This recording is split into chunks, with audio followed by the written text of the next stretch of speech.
This is to wish our Oga and our mentor, Bashiru Dele Momodu, a happy 64th birthday. Our prayer is that God continues to bless him.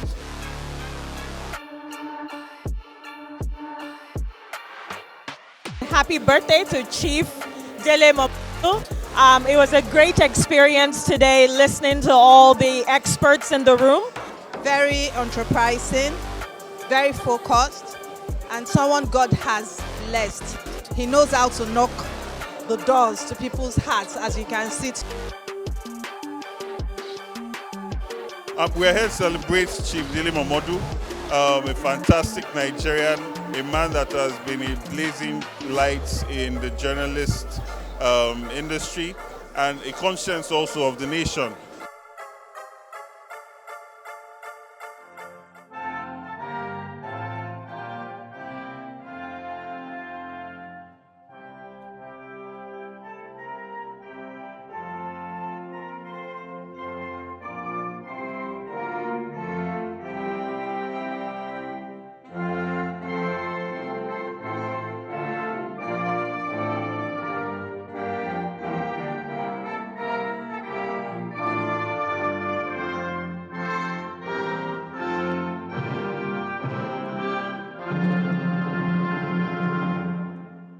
Thank you. Please be seated.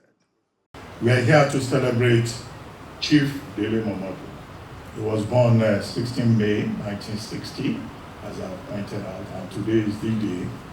But he has chosen not jollof and pepper soup. He has chosen the option of intellectual discourse on a very important subject, which is the politics of energy and the way forward. You all know him. He's a publisher. He's a businessman, founder, chief executive, and chairman of Vision International. He's a public affairs analyst. He's a philanthropist. He's a community leader. He's a journalist. Now, he was born in Ife, May 16, 1960. But one of the things that happened was that by the time he was 13, his father died.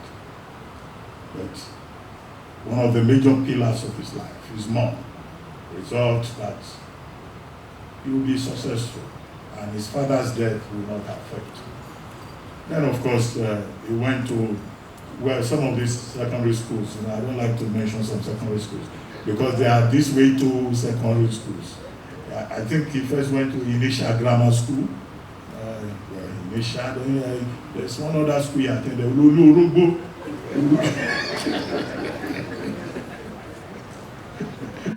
You know, some of these people from the hinterland, when you hear the name of their secondary school. But in any case, Chief Dele Momodu then went to the prestigious University of Ife, which later became Bafemi Awolowo University, where he got a master's degree in English literature. And then after that master's degree in English literature, the many things that he has done. He has been a journalist, beginning in 1988 as a reporter with the African Concord. From the African Concord, he was redeployed to the Weekend Concord, where he rose to become a line editor. At the same time, he wrote prolifically, in all the Concord titles, and became very famous, for his writings. He later left Weekend Concord and went to Classic Magazine, where he worked with May Ellen Ezekiel. I think before then, he had done quite a number of things. He used to be a hotel manager, one hotel in Ife, owned by Chief Obashijuwade at that time. Motel Royal, that's the name of the hotel. At another point, he was private secretary in the Second Republic to Chief Akin Omodu'S, a Second Republic politician. And then he also went to teach briefly at the Oyo State School of Arts and Sciences. So, there are many people who remember him as their teacher. And then in between, when he was in Lagos, I think he sold bread. He was hawking bread. You know, Chief Bashoru MK Abiola had this bakery called Wonder Loaf. So Bob D at that time used to carry bread loaves of bread in the boot of his car, you know, in practical, you know, on a fashion, you know, one road, many roads lead to the market. In between, he was also a PR consultant, celebrities' goodwill, you know, which he was managing. But then, of course, what most people know today is his involvement in politics, and he got into politics through activism. When in 1992-93 we had the general elections won by Chief MK Abiola, and that election was annulled. He was one of those people, you know, who went to the barricades. For his temerity, he was detained at Alagbon Close.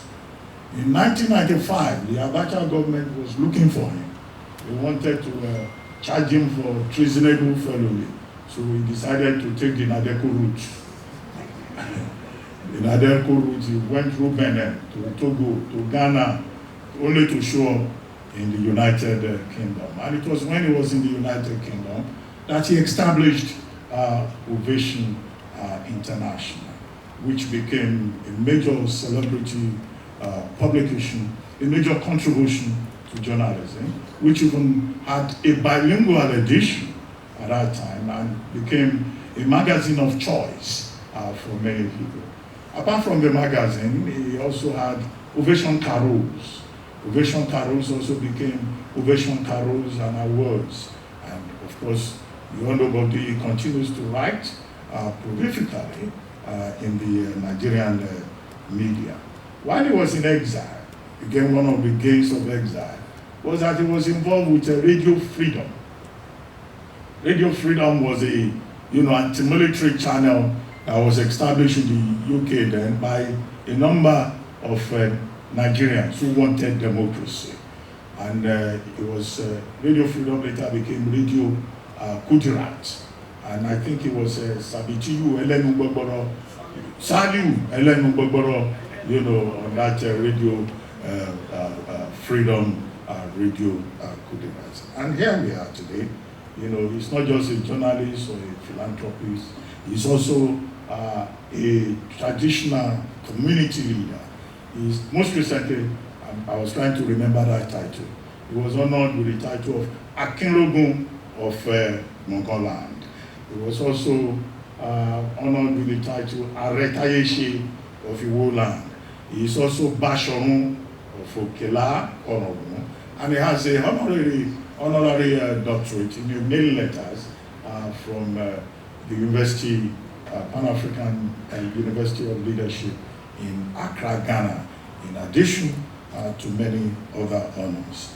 Well, distinguished ladies and gentlemen, Chief Dele Momodu, Chairman, Publisher, Ovation International. May I invite him now to give his welcome remarks.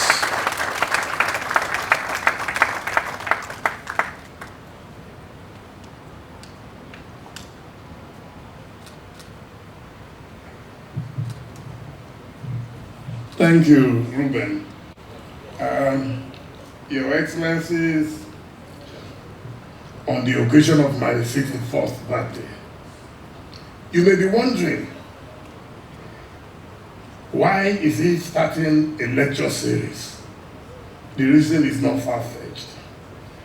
The clock is ticking, and by the grace of God, on my next birthday, I will be 65.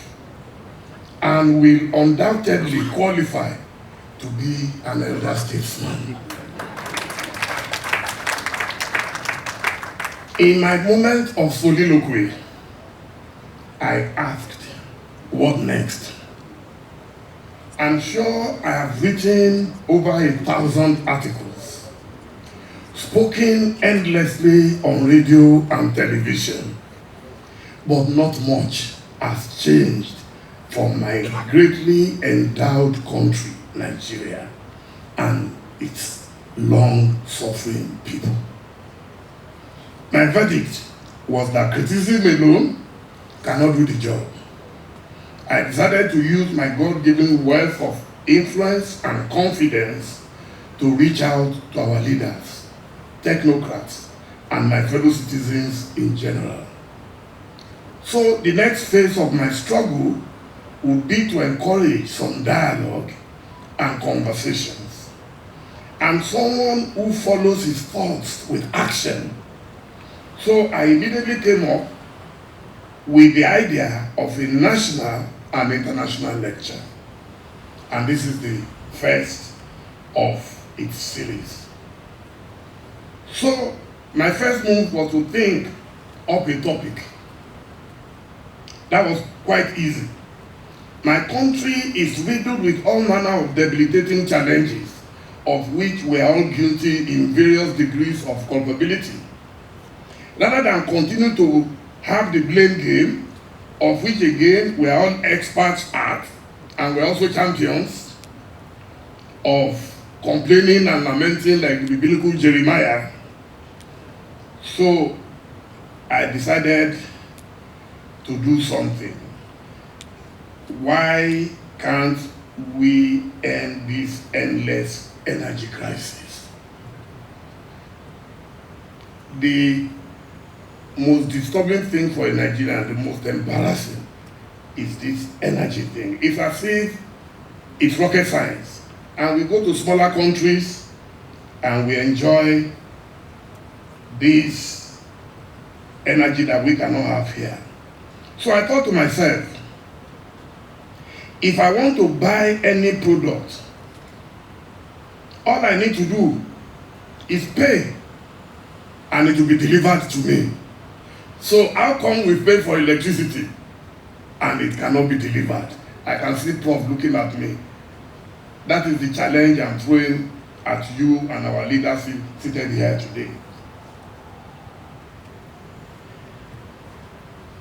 With all our humongous investments in electricity, they've all gone up practically in smoke.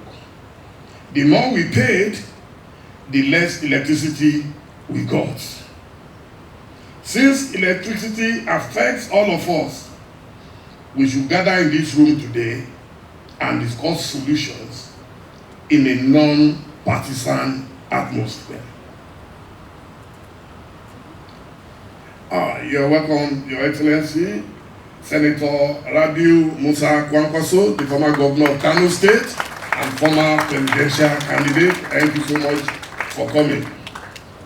So, just like I did in my own village, you see, I realized that we all want to live comfortably within our homes without taking care of our environment. So in my village, in Ieve, in Owan East local government of Edo State, I had to tar the road to my village, to my home in the village. You won't believe it. Because otherwise, all of us will buy navigators and be navigating through undulating roads. So that is what we did. Then beyond these cosmetic arrangements, there was something more important to me. In 1994, on this very podium, this was where Chief Moshood Kashimawo Olawale Abiola, my adopted father, attended his last corporate event, which was hosted by Oduka Otaigona. So for me, it brings back those memories. And I'm happy to announce that I have in this audience his daughter, who happens to be one of my biggest fans. I don't know what I have done to deserve it, but I have to do. Abiola, please stand up. Abiola is a television celebrity, extremely brilliant like his dad. And then I have a young friend who had to skip school today just to be with me. I didn't know until his mom told me, and that's Abiola's grandchild, Tarek. Please stand up for recognition. So you don't know how you affect people when you do things. So he insisted he must come with the mom, and they are here today. That's how I operate If I believe in you, it doesn't matter. I will follow you to the depth of the ocean. President Mahama knows that. There is nothing they've not done to separate us. I said, we can't do that. So, he's not here, but he's on his way. I can never thank enough our chief host, who is my Egbon by 3 days. But in our culture, 3 days makes you a permanent older person. And that is His Excellency Governor Ademola Nuruddin Jackson Adeleke, the governor of Oyo State. Osun State will be joining us in a minute. Then, I needed a brain box. A brain box. I consult him. People think you can do things alone. No matter how brilliant you are, you must seek help. The brain box is sitting right here. Mr. Leke Holder. This is the biggest in branding in Nigeria, if not Africa. And this man, I'm sure he doesn't mind, was battling with cancer and battling with other ailments. And he insisted we must have a session about this. All this branding you are seeing, he did gratis. Please help me thank him. He is such a man of courage. I call him Professor Socrates. So whenever I need something creative, I run to Professor Socrates. So I'm not advertising, but I am promoting that whenever you need to do something serious, please talk to this genius. I can go on and on and on, but I don't want to take so much of your time because the lecturer is ready, and the lecturer is ready, and we have to, the show must go on. In all of this, what I want us to learn is that when you are committed to a struggle, you should not look back. Your Excellencies, distinguished guests, ladies and gentlemen, it gives me great pleasure to be here today to chair the inaugural Dele Momodu Leadership Lecture, the theme of which is the politics of energy and the way forward for Nigeria. This theme is most appropriate and suitable because despite Africa's tremendous energy resources such as hydro, wind, solar, and hydrocarbon potential, the continent continues to suffer from a severe energy deficit that undermines equitable economic growth and development. As you may be aware, the African continent is home to about 17.89% of the world's population, and it has about 600 million of its people without access to electricity, with a staggering 98% in sub-Saharan Africa and another 940 million people lacking access to clean cooking fuels and technologies. This calls for bold and decisive policies by continental leaders and pooling resources together if the continent is to achieve reliable, sustainable, and modern energy by the year 2030. World energy politics and the role of Nigeria. By its size, economic power, and population alone, Nigeria can be described as a natural continental economic leader and powerhouse in Africa. When we look more specifically at the country's energy resources, such as its oil, gas, and other minerals, Nigeria has the unique opportunity and the potential to achieve energy security and sufficiency for itself and indeed the entire West African sub-region. Today, our world is at the crossroads of what has become known as the energy trilemma. That is sustainability, energy security, and affordability. Already many Western countries have taken the path of transitioning to renewable energy primarily because of the factor of climate change and partly due to global geopolitical tensions. As a result, most sub-Saharan African countries are at the high risk of having stranded assets in petroleum reserves and infrastructure. Nigeria and sub-Saharan Africa must address the critical question about which energy pathway we intend to adopt.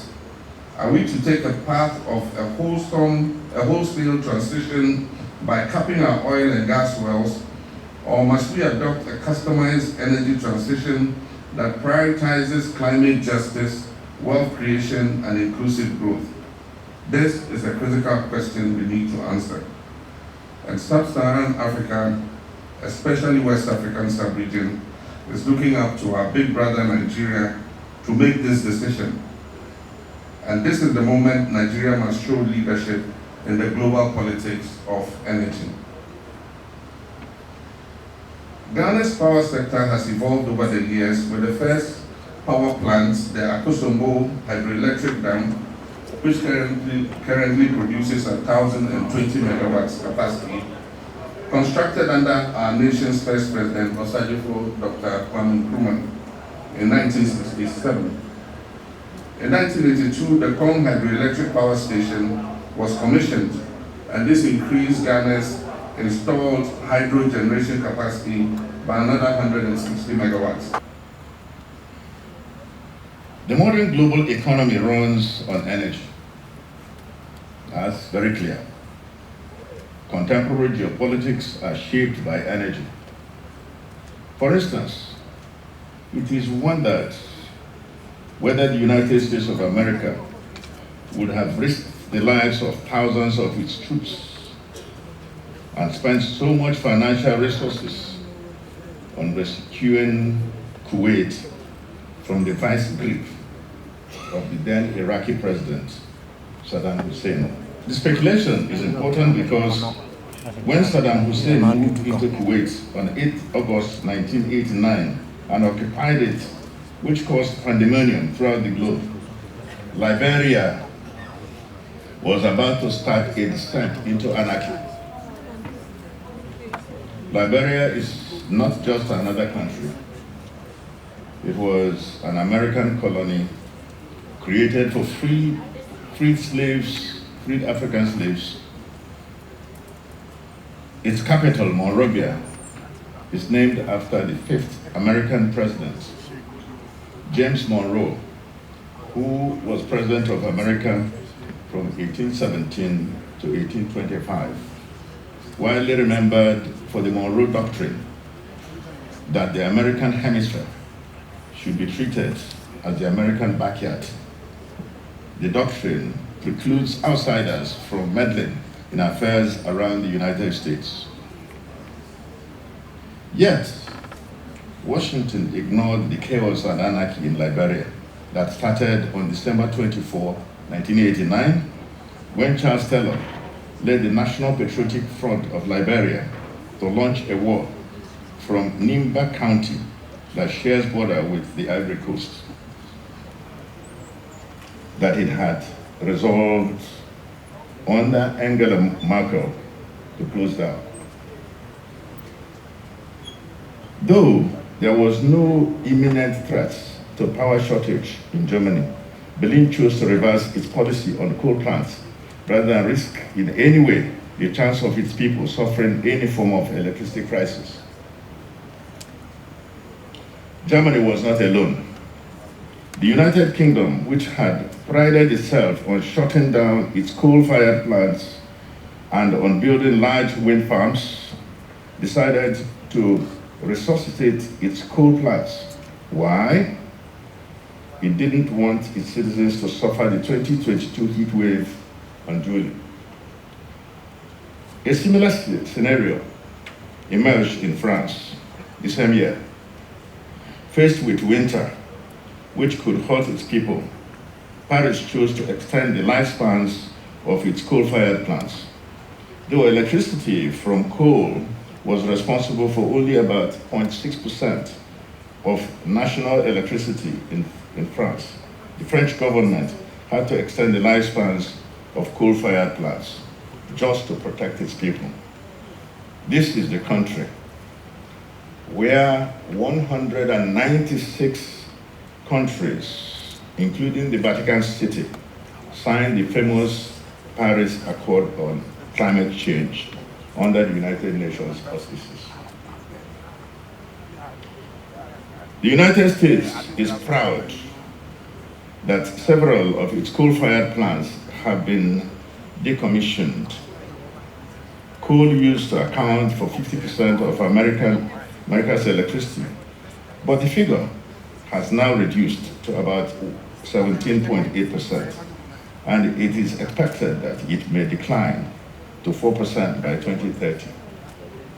Environmentalists are delighted at the rapid decline, but it would appear that decline has not been driven by as much commitment to environmental protection. But that company is doing very well. It's trying to build next train 7. But it needs the gas, and the gas is here. We have it, but it needs to come out from the ground. The petroleum companies supplying gas to power plants are in a tighter position because they are performing suboptimal. There are now longer periods of electricity blackouts throughout the country. This is despite the spirited effort of Nigerian National Petroleum Company Limited, the Ministry of Power and the Presidency, making a lot of effort. Matter of fact, just yesterday, I was very happy to hear that the President inaugurated 2 major gas projects in the country. One at Kwale and the other at Ohaji in Imo State. These are very positive steps. We need to have more and more of these so that we can change our direction. I believe, really, and frankly, that a state of emergency needs to be declared in the gas sector. The declaration will save the power sector and allow the government and the other stakeholders to address fundamental issues in the gas sector in a robust manner. The issues will include how to strike healthy balance between producing gas for export and gas for domestic consumption. Gas is equally needed in both markets. Now, another critical area in Nigeria's power sector is the transmission network. I believe that having the national grid the way we have it is still going to be a problem. First, it is not robust, it's not well structured. My advocacy is for multiple grids, semi-autonomous, but connected to the national grid. Power from power plants such as the Mambila that's been in the works for a while. Over 3,000 megawatts of power will come from Mambila. So the question is, which transmission infrastructure will take that power? Suppose that we finish it. Now, you need a super grid to take that power, and so that Nigeria has the ability to take power from various power plants and transmit to wherever we want it. Now, I am happy that the current Minister of Power, Chief Adeleke, is reviving this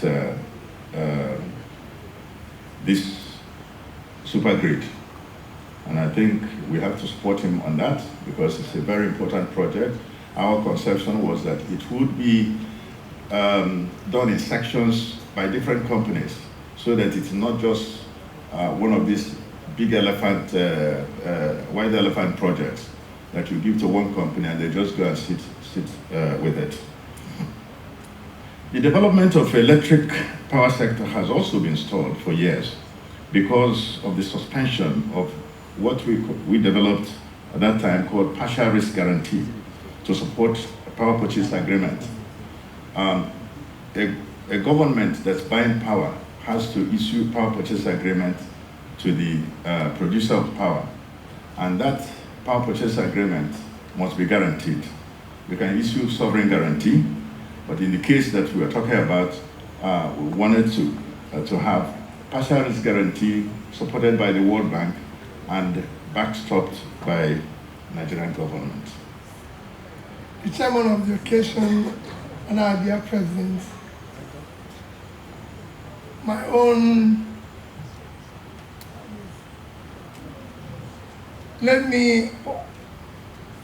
Your Excellencies, let me stand on all due and existing protocols.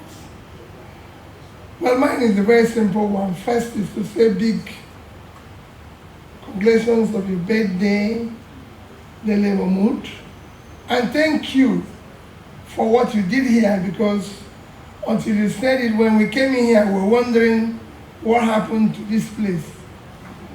It's unfortunate that you have to be the one to change this place rather than Nigeria. So thank you very much for that contribution.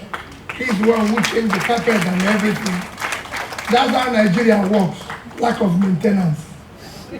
So it's important that it's noted. And thank you for showing that we need to maintain a place. Because, like you said, you shouldn't have been the one doing it. We must learn to maintain before we build a new one.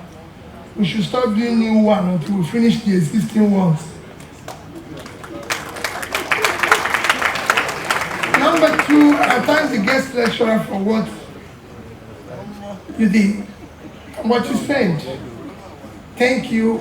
When the president of Ghana said they're generating and distributing 5,000 megawatts, I was wondering, Ghana with 1/7 of our population probably generates and distributes more than us. I was doing the calculation and we were discussing with Governor Duke. We must declare emergency in power. And the way to go is very simple.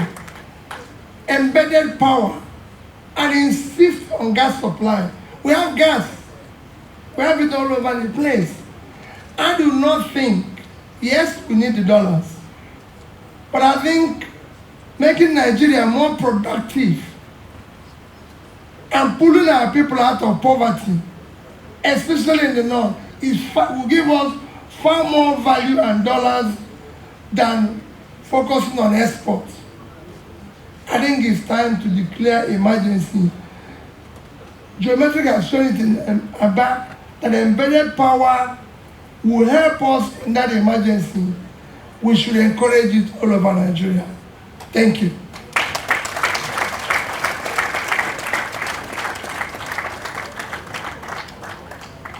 Your Excellencies, distinguished ladies and gentlemen, let me start by thanking Almighty God for giving us this opportunity to be here, and also it's an opportunity to congratulate our brother, our friend, Dele Momodu,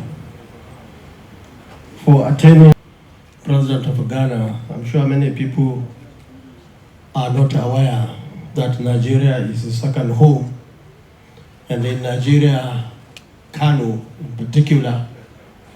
And because of his living in Kano, he speaks Hausa more than many of us.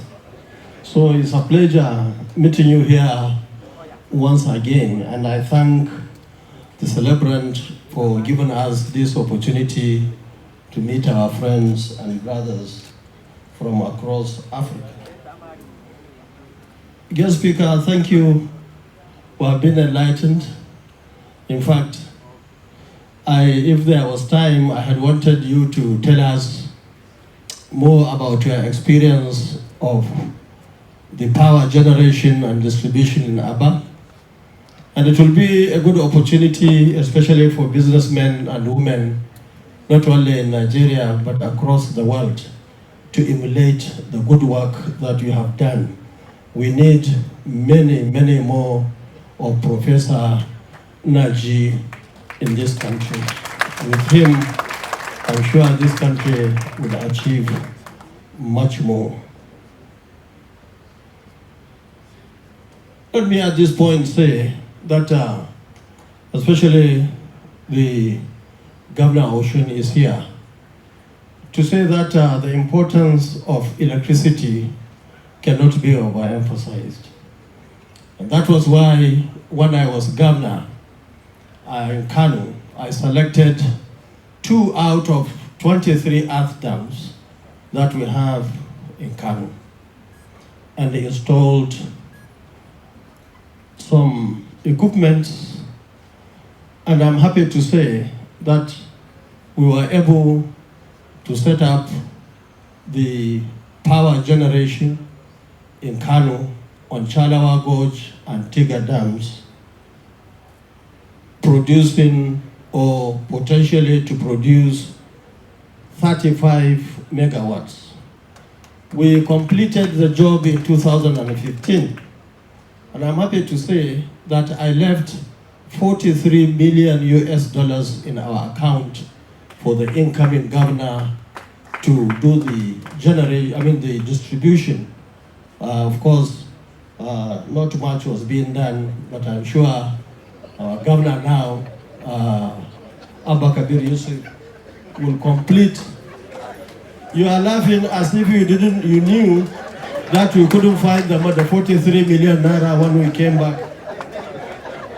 So Governor Adeleke should look at, and all other governors for that matter, should look at the possibility of generating power, because it's not a matter of only federal government alone.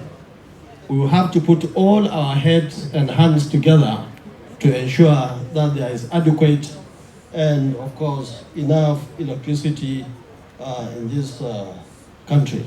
For purposes of time, I want to say to celebrate once again, congratulations, and we wish you many more years of productive services to our nation. Thank you, and God bless you.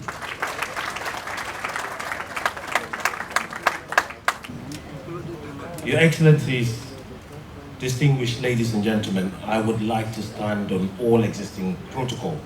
First and foremost, I would like to say congratulations to our brother, Chief Dele Momodu, for his birthday. The topic is a very important one when we think of Nigeria, think of Africa, and think of where this continent of Africa is going. If you think about politics, connect the nexus with energy, you talk about strength or lack of.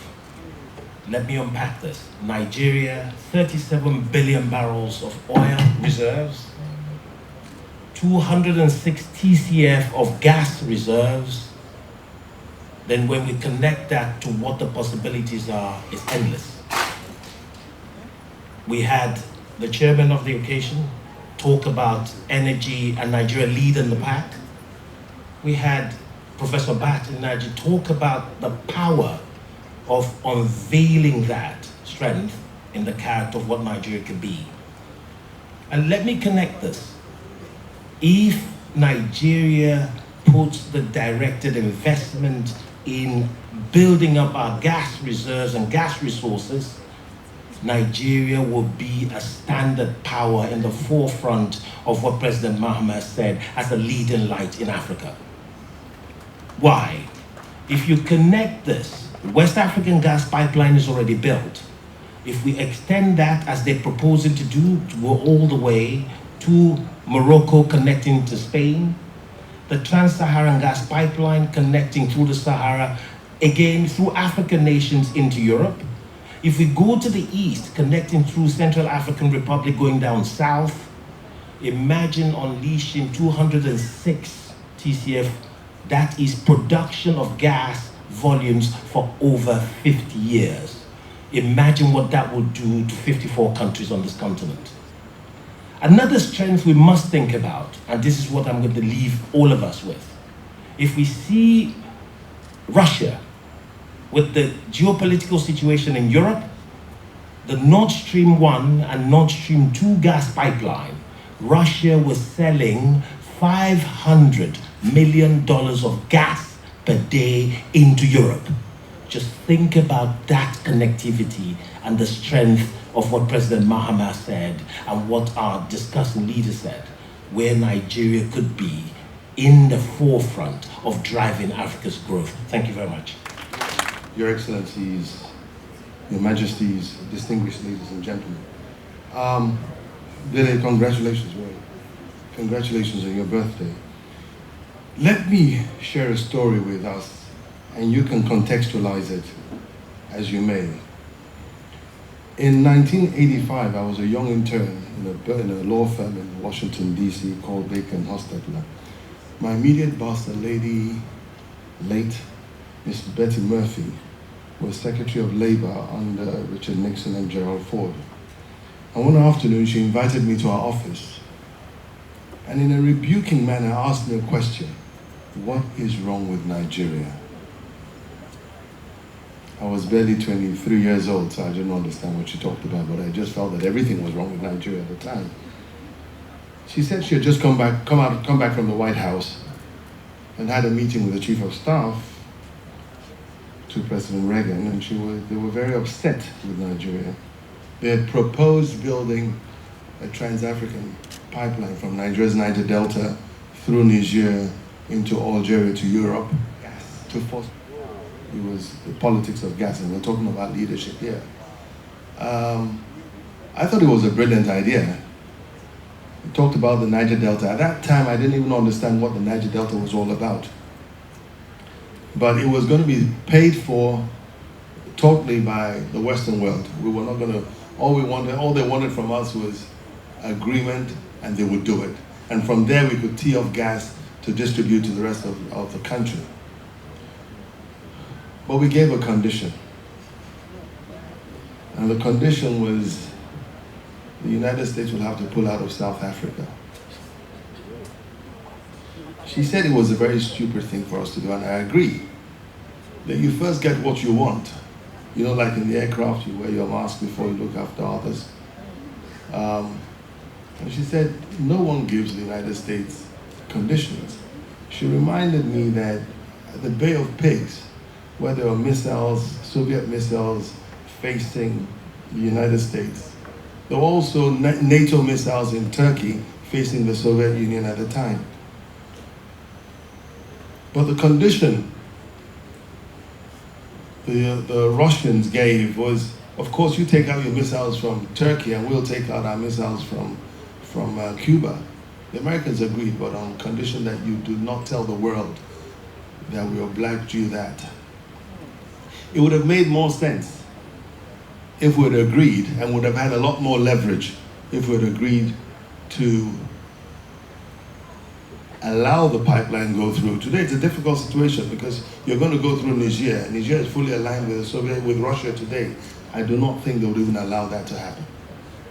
But this is a nation that at one point were flaring 2.5 billion cubic feet of gas daily.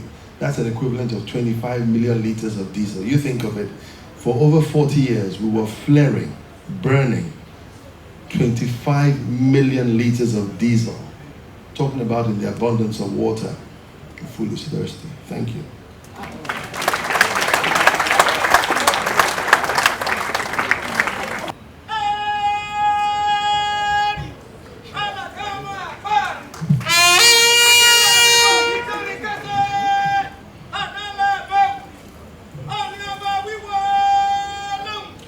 Your Excellencies, the celebrant of today, our dear brother, I think I see you more as Nigerian than even Ghanaian.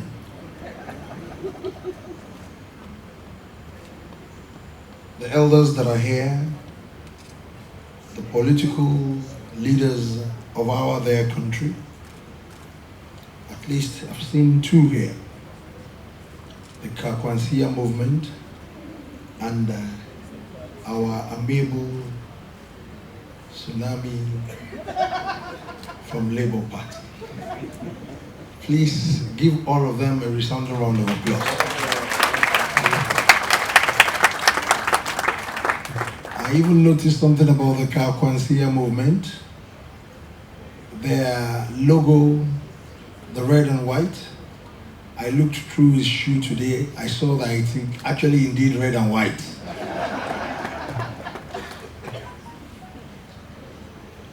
But I looked round. Maybe it's distinguished Senator Tokumbo Afikuyomi, part of APC. That's his hair. But I'm very happy that this hall is indeed all-party affair of our their country. Our nation is way bigger than any one of us, way bigger than any political party or anything that has to do with party affiliation. The day we all sit down to talk about our interest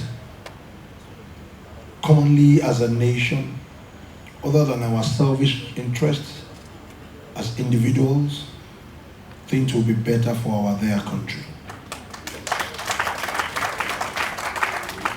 We're stronger as a nation individually than us doing things very collectively. And that has been the problem of our their nation. People came, spoke very briefly, aptly, straight to the point. They are leaders, both in the private sector and public sector. A lot of Nigerians can actually talk and talk about the solution of this problem. But what are we all doing? It's very important for us to know. We've been talking about gas abundance for a very long time. We've been talking about so many things in this country that are in abundance, that we can actually even extract, and we will not focus on dollar economy. But the truth be told, the day as a nation that we start doing things not individually, the day we realize that this country is bigger than all of us, a good example of the celebrant today, that you are bringing all political parties together, irrespective of your party affiliation, that we will realize that Nigeria is bigger than all of us, then we will be a better nation. For us to settle all these problems of energy is no rocket science. And that's the truth. It's because of our selfish interest. That's the reason why we've been having a lot of bottlenecks here and there. Selfish interest. So I want to appeal to each and every one of us. Talk is cheap. Enough of talking and talking and talking as a nation. Let us look at this nation beyond all of us, bigger than all of us, and let us jointly and collectively look at things that will be betterment, that will be in good structure and in a very futuristic manner that can better the lot of even generation yet unborn. On this day, I want to thank God Almighty for the celebrant's life. What you are doing, you have actually displayed selflessness that is very rare in our country by upgrading this all. Let each and every one of us pick our public utilities, whatever we can do. Government cannot do it all. Let us imbibe this culture. What the celebrant has actually done today, I want each and every one of us to give him a resounding round of applause. He bought new ACs and a new carpet and gave this place a very good uplift. So, as a nation, what are you doing? God bless you all, and God bless Nigeria. Thank you very much. Your Excellencies, distinguished guests, ladies and gentlemen.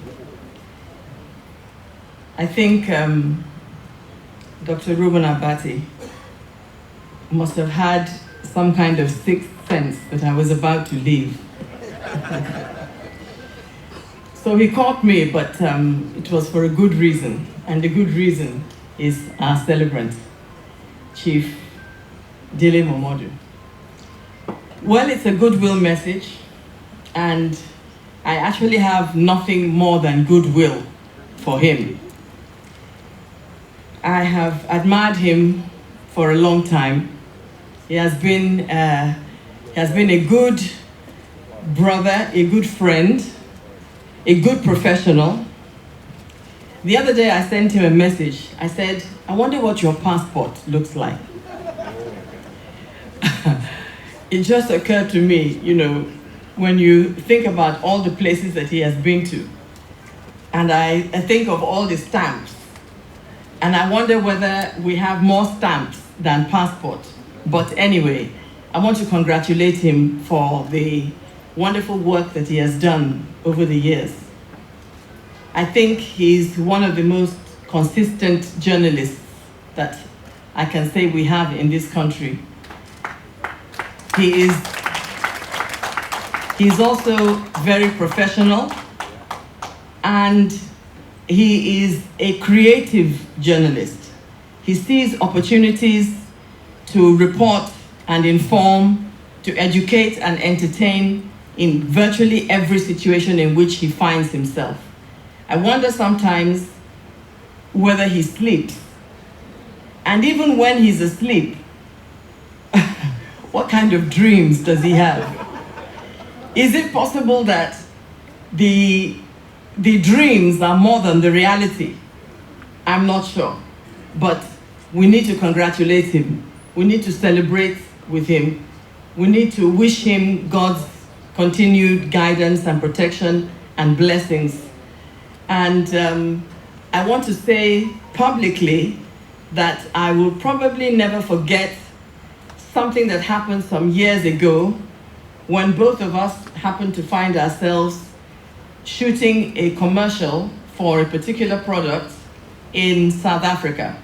We were in Cape Town, and we got to the place, we got to the hotel, and we were sorting out our checking in and that sort of thing. And Chief Momodu said, Auntie, don't imagine you're going to pay for your hotel accommodation. Please, that's on me. So let me take this opportunity to say publicly, thank you very much. God bless you. And may your pockets be continually replenished. In the name of Jesus. Happy birthday. See you again next year. Do you know that I had to finish watching you before I set out? You won't believe it. I do that every day. Well done, Ruben Abati. Now the man was celebrating today. I am only 70 years. The man is 64. And when he sees me, he goes down to greet me the way we do, to show respect for me. May God bless you, Dele. What do we say about Dele that hasn't been said here and will have to be said continuously? My prayer for you, please, just keep on the thing you'll be doing. Ladies and gentlemen, of course you know that I present a program called BOS, which is just 1 hour a week on people's platforms. But like you heard my younger brother say a while ago, I run a 24-hour platform in the last 7 years. And you guys, you know that power is hardly there in Nigeria. So if I had been operating in another environment that has power in good supply, I wouldn't have been a big man today. And I know I'm speaking the minds of so many of us here. So, Dele, it's a birthday present you're giving to all of us. I have been in school here, I've learned so much, and I will pray along with it, so that what this man is doing in Aba can be translated to all parts of Nigeria. May God bless you, ladies and gentlemen. Thank you very much. And so I want to thank all of you and to say happy birthday to my friend and my brother, Dele Momodu. May God continue to prosper you, to bless you, to continue to do the things that you do not only for friends like us, but also for our continent, Africa. Our moderator mentioned my special relationship with Nigeria, and Governor Kwakanso mentioned that too. I also lived in exile for some time with my father after a coup d'etat in Ghana. And I lived in Kano, and that's how come I speak Hausa, proficiently. I would like to humbly thank you all for joining us today on this great day of celebration.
Thank you very much.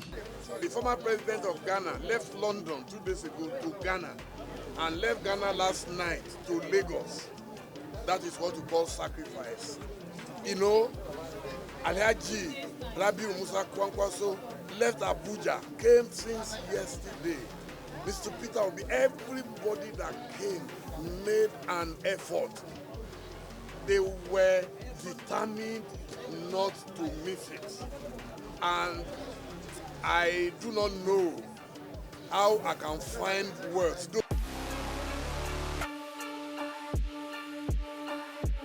This is to wish our Oga and our mentor, Dele Momodu, a happy 64th birthday. Our prayer is that God continues to bless him.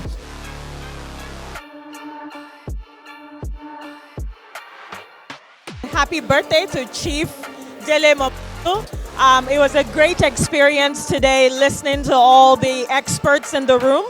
Very enterprising, very focused, and someone God has blessed. He knows how to knock the doors to people's hearts, as you can see. We're here to celebrate Chief Dele Momodu, a fantastic Nigerian, a man that has been a blazing light in the journalist industry and a conscience also of the nation. We sure hope you enjoyed this video. For more entertaining video content such as behind the scenes of music videos and movies, music concerts, premieres, interviews, and exclusive gists, subscribe now to our YouTube channel GoldmyneTV and be unleashed into a world of super excitement.